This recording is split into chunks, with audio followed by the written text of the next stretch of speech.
မင်းကမိမတယောက်အပေါ်မှာပဲမင်းရဲ့အရာရာကိုပုံအောပြီးရင်းနှီးမြုပ်နှံမယ်ဆိုရင်မင်းတနေ့နောင်တရားလိုက်မယ်သူမကိုကြောင်းထားပေးပြီးပညာသင်ပေးမယ်ဆိုရင်လေမင်းနောင်တရားလိုက်မယ်မင်းကိုယ်တိုင်တောင်မရရှိဘူးသေးတဲ့ဘဝမျိုးကိုသူမကိုအရင်ဖန်တီးပေးမယ်ဆိုရင်ဒါမှမဟုတ်မင်းရဲ့အထက်မှာသူမကိုမြောက်စားထားမယ်ဆိုရင်လေမင်းနောင်တရားရလိုက်မယ်ဒါဟာခါးသီးပေမဲ့ညင်းပယ်လို့မရတဲ့လက်ရှိလောခဲ့တဲ့တမရာအမှန်တရားပါပဲဒီနေရာမှာကိုမေ့လျော့နေတဲ့ယောက်ျားတစ်ယောက်ဟာမိမိရဲ့မိုင်မဲမှုတန်အောက်မှာပဲကြေမိုသွားတတ်ပါတယ်မင်းဘယ်တော့မှနောင်တမရမဲ့တခုတည်းသောအချိန်ကတော့မိမတယောက်ရဲ့နောက်ကိုလိုက်မဲ့အစားမင်းကိုမင်းရင်းနှီးမြုပ်နှံပြီးတိဆောက်နေတဲ့အချိန်ပါပဲကိုတိဆောက်တဲ့ယောက်ျားဟာအရှင်သခင်ဖြစ်ပြီးမိမတယောက်ကိုပဲလိုက်လံဖြည့်ဆဲတိဆောက်ပေးနေတဲ့ယောက်ျားကတော့จิตတယောက်ပါပဲတကယ်အမှန်တရားကတော့မင်းမိမတယောက်အတွက်ဘလောက်ပဲအနစ်နာခံပေးပါစေအဲ့ဒီအရာတွေဟာအောက်ခြေမရှိတဲ့တွင်းနဲ့ကြီးတစ်ခုတည်းကိုရွှေတွေတွန်းလောင်းနေတယ်လို့ပါပဲမင်းရဲ့ဆူတောင်းတန်တွေကိုမကြားနိုင်တဲ့ဖျားတစ်ပါးစီပူဇော်ပတ်သက်လိုက်တယ်လို့ဘယ်တော့မှပြေးလာမှာမဟုတ်တဲ့လေဟာနယ်တဲကိုလူရန်လိုက်တယ်လို့မျိုးမနှက်ဖြန်မှာအကျိုးမြတ်ပြန်ရလိမ့်မယ်ဆိုတဲ့ဘလို့အာမခံချက်မှမရှိပါဘူးဒါကြောင့်မိမတယောက်အပေါ်မင်းရဲ့ယုံကြည်မှုကိုလွယ်နဲ့ပုံမအပ်လိုက်ပါနဲ့သူမဟာတစ္ဆာစောင့်တီးဖို့ထက်ရှင်တန်ရက်တည်နိုင်ဖို့အတွက်ပဲပို့ပြီးအားထုတ်တက်လို့ပါပဲအမြဲတမ်းနောက်ဆုံးမှပန်းဝင်ရတဲ့လူကောင်းကြီးဘဝကိုစိတ်ကုန်နေပြီဖြစ်တဲ့ဆွဲဆောင်မှုနောက်ွယ်ကစိတ်ပညာသိပ္ပံကိုနားလည်ခြင်းနဲ့တကယ်ယောက်ျားတွေအတွက်ဒါဟာလက်ကွက်တွေမဟုတ်ဘူးကစားပွဲတွေမဟုတ်ဘူးဒါဟာအမှန်တရားပဲ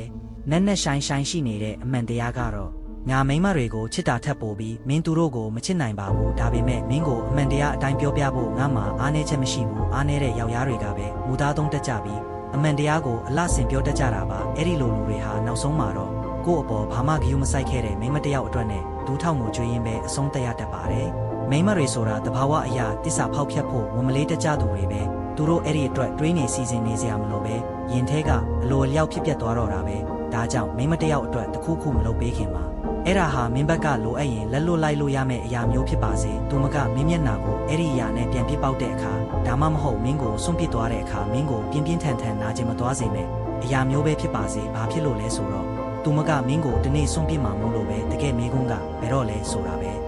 အမှန်တရားကတော့မိန်းမတွေဟာအကောင်းတွေထက်အဆိုးတွေကိုပိုပြီးမှတ်မိနေတတ်ကြတာပဲမင်းနှစ်ပေါင်းများစွာအနစ်နာခံခဲ့တာတွေမင်းရဲ့တွေးချွေးတွေမင်းရဲ့တစ္ဆာရှိမှုတွေအားလုံးဟာ